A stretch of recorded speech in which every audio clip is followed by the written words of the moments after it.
Feche os olhos por um instante. Volte para aquele momento, aquele e-mail que você leu e sentiu o chão desaparecer sob seus pés.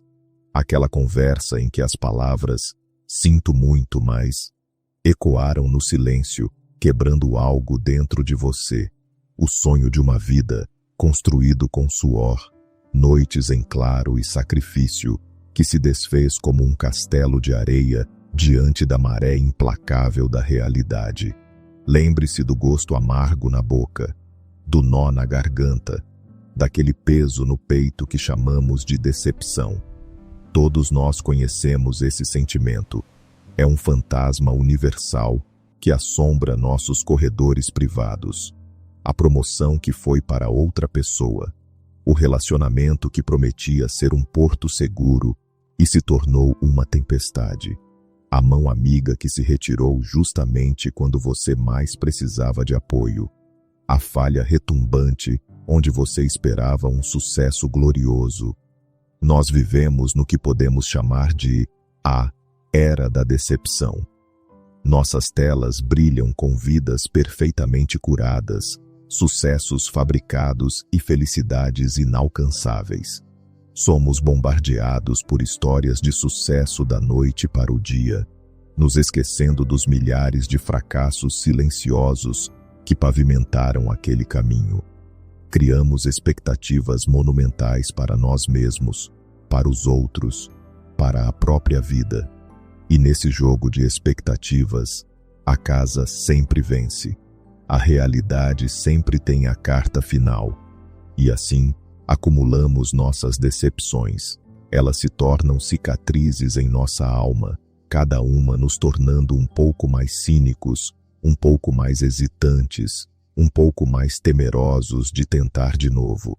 Nós começamos a acreditar que a vida é uma série de golpes dos quais precisamos nos desviar, e que a felicidade é um oásis que sempre desaparece quando nos aproximamos. Mas, e se eu lhe dissesse que essa não é a história toda? E se eu lhe dissesse que existe uma maneira, não de evitar a decepção, pois isso é impossível, mas de transmutá-la, de transformá-la de um veneno que corrói a alma em um remédio que fortalece o caráter? E se eu lhe dissesse que os maiores e mais sábios pensadores da antiguidade nos deixaram um manual de instruções, um sistema operacional para a mente humana, projetado especificamente para prosperar em um mundo de incerteza e resultados inesperados? Essa é a promessa do estoicismo. Não é uma filosofia de aceitação passiva ou de emoções reprimidas. É um treinamento ativo e vigoroso para a mente. É a forja de uma alma inquebrável. Nesta jornada que faremos juntos, na próxima hora, eu lhe prometo isto. Você não sairá daqui com um escudo para se proteger da vida, mas com a habilidade de transformar as flechas que a vida atira em você em ferramentas para esculpir uma versão mais forte, mais serena e mais virtuosa de si mesmo. Você aprenderá não a ignorar uma vida de decepções, mas a construir uma vida interior tão robusta que as decepções externas percam o poder de lhe perturbar. A sabedoria que mudou imperadores e escravos, que sobreviveu a impérios em chamas e a pragas devastadoras, está aqui agora para você. Vamos começar. O erro fundamental que alimenta toda decepção. Para entender como desarmar a decepção, precisamos primeiro entender sua anatomia, de onde ela realmente vem. A maioria de nós acredita que a decepção vem de fora. O chefe que não nos promoveu, o parceiro que nos traiu, o mercado que desabou. Culpamos o evento, culpamos a pessoa, culpamos o mundo. Mas um escravo liberto, que se tornou um dos mais influentes professores de Roma, nos ensinou o contrário. Seu nome era Epicteto. Ele, que viveu sob o poder absoluto de outros, encontrou a liberdade absoluta em sua própria mente. E sua lição mais fundamental, A pedra angular de todo o pensamento estoico é esta: dos seres, uns estão em nosso poder, outros não. Em nosso poder estão a opinião, o impulso, o desejo, a aversão. Em uma palavra, tudo o que é obra nossa. Não estão em nosso poder o corpo, as posses, a reputação, os cargos. Em uma palavra, tudo o que não é obra nossa. Isso é conhecido como a dicotomia do controle. E aqui, neste exato conceito, reside a chave para desmontar 99% do nosso sofrimento. Imagine sua vida como um grande oceano. Você é o capitão de um barco. Você não controla o vento. Você não controla as ondas. Você não controla a vinda de uma tempestade. Tentar controlar o clima é uma receita para a loucura e a frustração. Isso está fora do seu poder. O que você controla? Você controla o leme. Você controla a posição das velas. Você controla a integridade do seu barco, a maneira como você amarra as cargas, a forma como sua tripulação está preparada. Você controla suas reações ao clima. Toda decepção, sem exceção, nasce de um erro fundamental: ancorar nossa paz de espírito em coisas que não podemos controlar. É desejar um vento favorável em vez de focar em ser o melhor marinheiro possível, capaz de navegar em qualquer clima. Quando você diz, serei feliz quando eu for promovido, você está entregando as chaves da sua felicidade para o seu chefe e para a política do escritório. Quando você diz, minha vida estará completa quando aquela pessoa me amar, você está apostando sua paz interior nas emoções inconstantes de outro ser humano. Você está tentando controlar o tempo, e o tempo sempre vencerá. Os estoicos nos ensinam que a virtude e a tranquilidade residem na razão e no autodomínio. Um homem bom não é aquele que sempre vence, mas aquele que sempre joga com integridade e coragem. Uma vida bem-sucedida, para um estoico, não é medida pela quantidade de troféus, mas pela força e pela honra cultivadas. A decepção é o que acontece quando nossa atenção e nossa energia vivem no círculo errado. É a dor de tentar governar um reino que não nos pertence. A primeira prática estoica para ignorar uma vida de decepções é, portanto, uma realocação radical da sua atenção.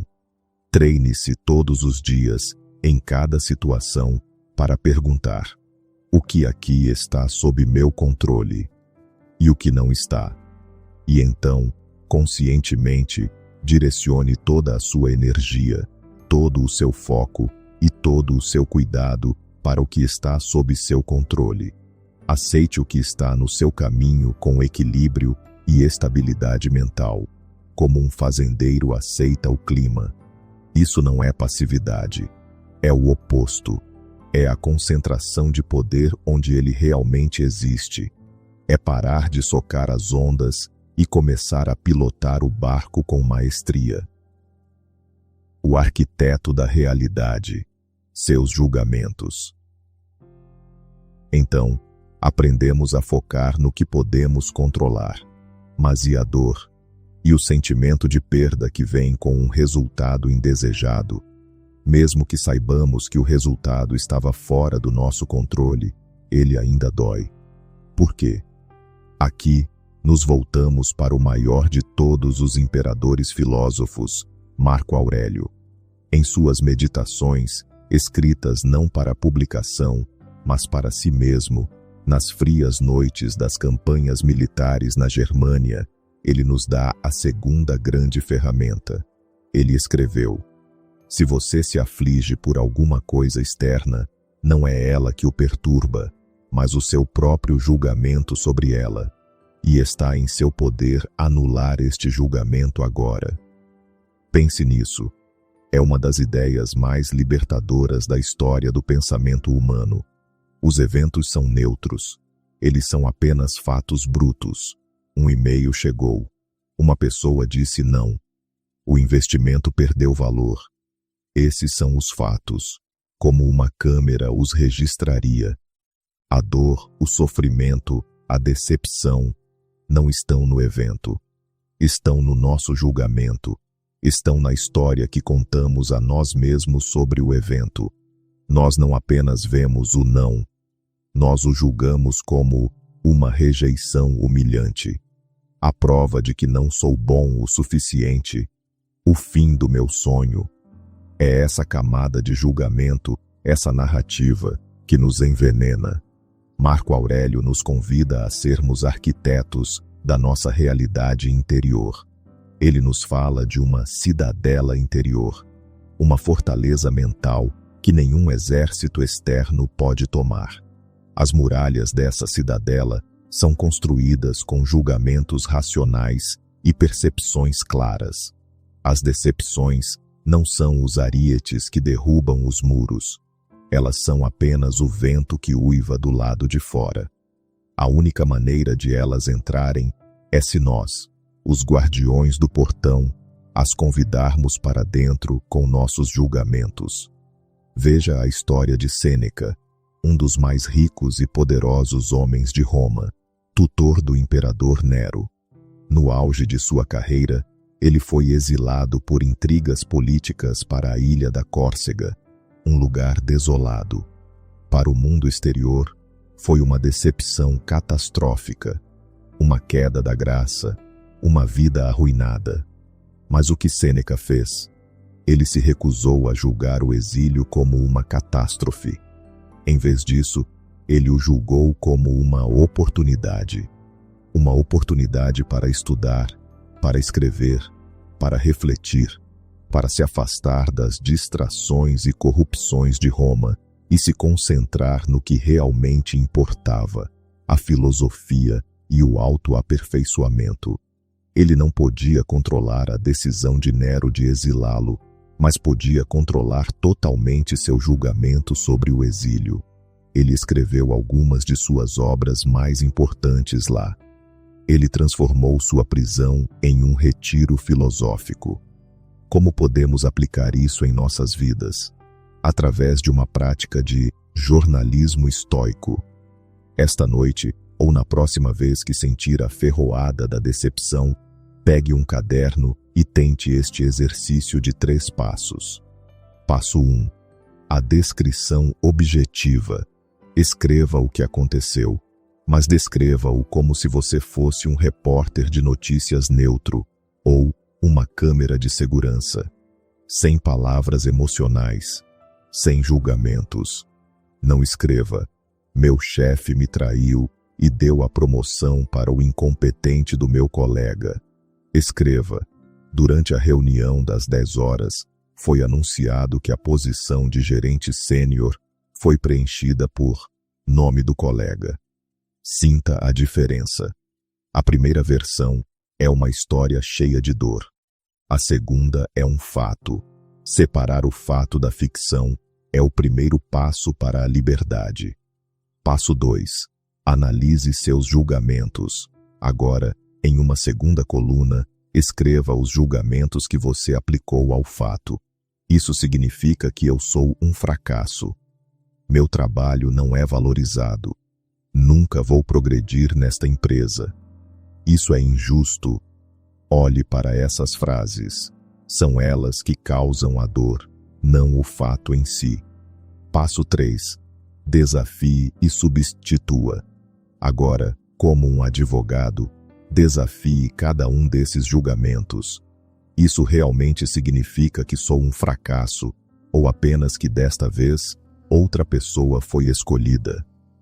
Isso é uma prova definitiva de que meu trabalho não é valorizado, ou existem outras evidências do contrário. É absolutamente verdade que nunca vou progredir, ou isso é uma generalização catastrófica? Depois de desafiá-los, substitua-os por julgamentos mais racionais e úteis.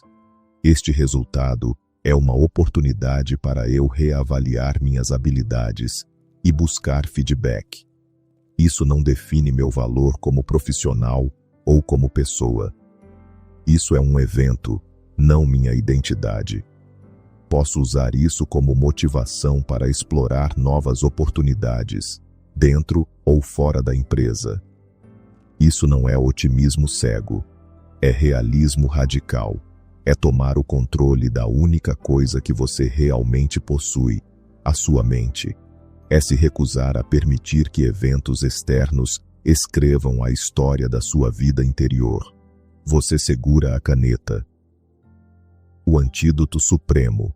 Amor fati.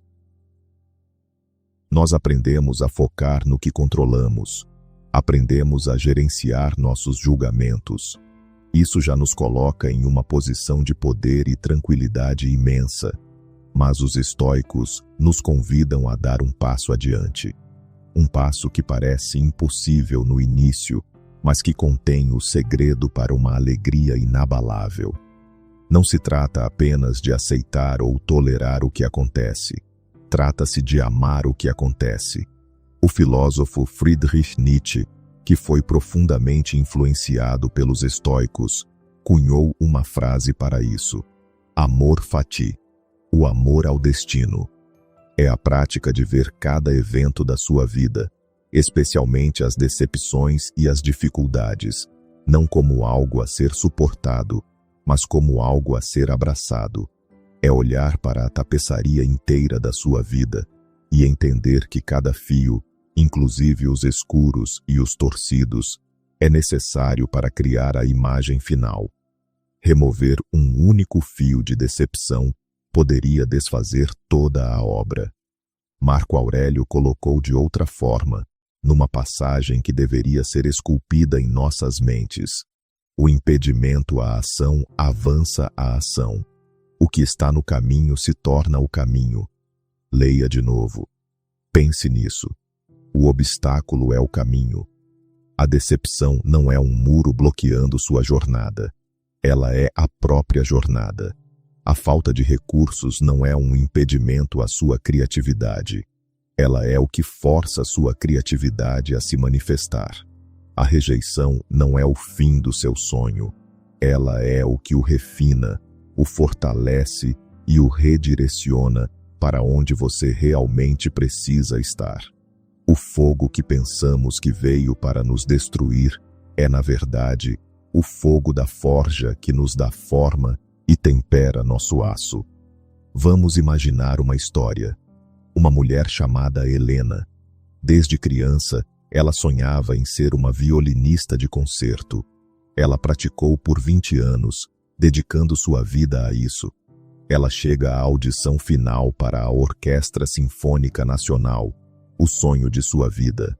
Ela toca com perfeição, mas, por razões que ela nunca entenderá, política, preferência do maestro, sorte, ela não é escolhida.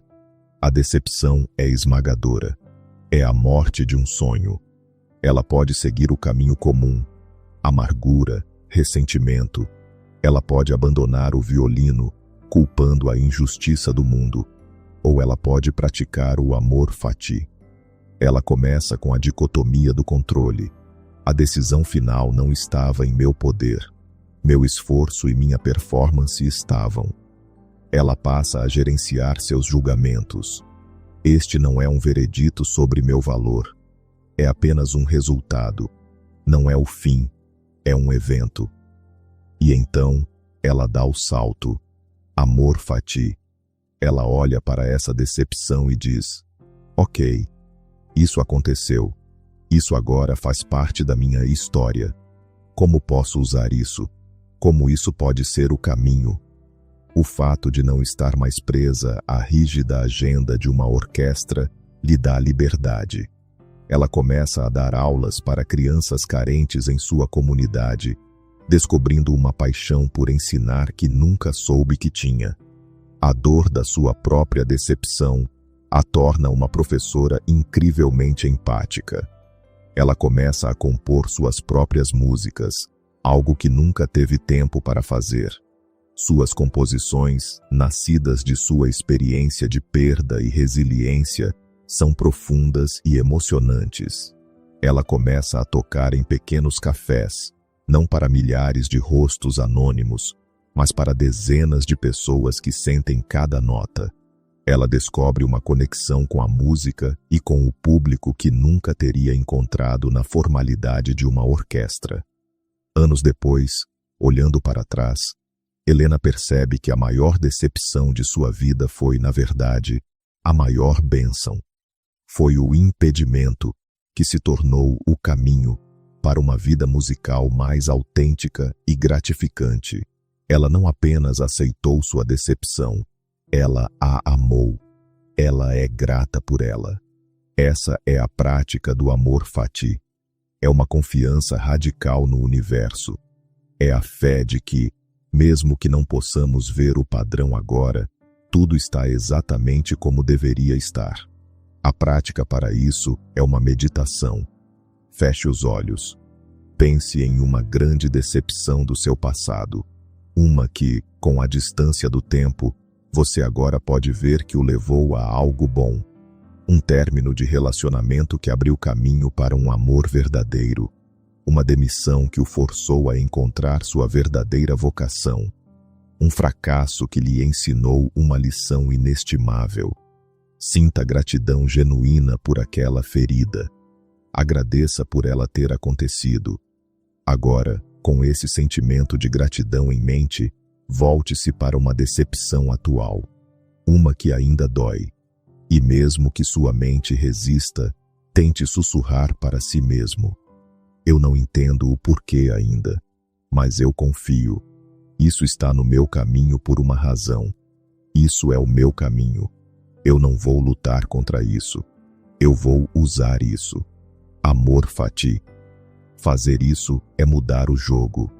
É parar de ser uma vítima das circunstâncias e se tornar um alquimista que transforma o chumbo da vida em ouro. A alma inconquistável. Sua promessa final.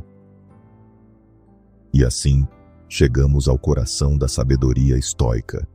Não é uma vida sem decepções que buscamos. Isso seria uma vida sem tentativas, sem sonhos, sem amor, sem risco. Uma vida não vivida. O que buscamos é nos tornar a pessoa que é imperturbável pela decepção. Recapitulando nosso arsenal. Primeiro, a dicotomia do controle. A clareza para focar nossa energia apenas no que é nosso para comandar. Nossas ações, nosso caráter, nossas respostas. E a serenidade para aceitar o resto. Segundo, o poder da percepção. A disciplina para separar os eventos externos dos nossos julgamentos internos sobre eles. A consciência de que somos nós que damos poder aos eventos para nos ferir. O terceiro, o amor fati. A atitude final de abraçar tudo o que a vida nos traz, o bom e o mal, como matéria-prima essencial para a obra de arte que é a nossa vida. Isso redefine o que significa sucesso. O sucesso estoico não é alcançar um resultado específico. É o esforço virtuoso, é a intenção nobre, é a coragem diante da incerteza, é a dignidade na derrota. O arqueiro estoico visa acertar o alvo. Ele faz tudo ao seu alcance. Treina, prepara o arco, mede o vento. Mas, uma vez que a flecha deixa o arco, o resultado não está mais em suas mãos. Uma rajada de vento pode desviá-la. O alvo pode se mover. O sucesso dele não estava em acertar o alvo. O sucesso dele estava no ato de atirar a flecha com habilidade, foco e virtude. O mundo continuará a ser o mundo. As pessoas vão nos decepcionar. Nossos planos vão dar errado. As tempestades virão. Essa é a única garantia que a vida nos oferece. Mas a promessa do estoicismo é a de que, dentro de você, existe uma cidadela que nenhuma tempestade pode alcançar. Existe uma paz que nenhuma circunstância externa pode roubar. Existe uma força que cresce não apesar das dificuldades, mas por causa delas. Você não está aqui para ter uma vida fácil. Você está aqui para ser forte. A próxima vez que a decepção bater à sua porta, não a amaldiçoe. Não se desespere. Olhe para ela com novos olhos. Pergunte: o que aqui está sob meu controle? Diga: você é apenas um evento. Meu julgamento sobre você é meu. E finalmente, com uma coragem tranquila, sussurre: você está no meu caminho. Portanto, você é o meu caminho. Amor Fati. Suas decepções não definem você. Sua resposta a elas, sim. Se esse conteúdo ressoou com você, deixe seu like, comente e se inscreva no canal. Assim o YouTube enviará mais conteúdos semelhantes e ajudará o canal a crescer.